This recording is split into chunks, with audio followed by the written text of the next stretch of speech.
In a GMP-compliant manufacturing environment, the HEPA box serves as the last line of defense, protecting products from ultrafine dust particles and microorganisms.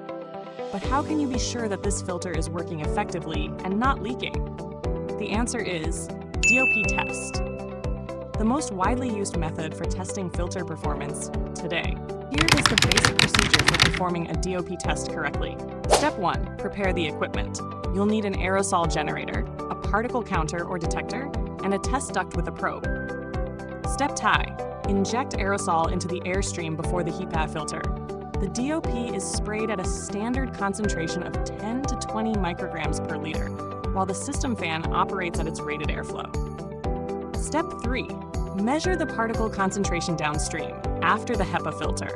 Move the probe slowly along the surface of the filter. If any spot shows a particle count exceeding the threshold, report it as a leak. Step 4.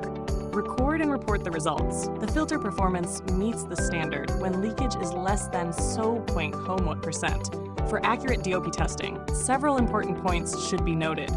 Always choose a HEPA box with an integrated DOP test port. It allows for faster and safer operation.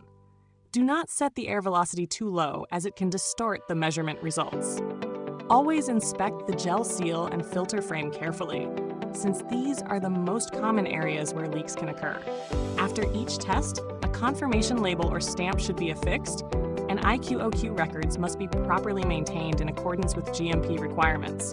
DOP testing is more than just a technical process. It's a commitment to quality and production safety. If you're looking for a HEPA box that's easy to perform DOP testing on, contact VCR, Vietnam Cleanroom, a trusted provider of air filtration solutions that meet GMP and ISO. Make sure every airflow in your facility is truly clean and certified.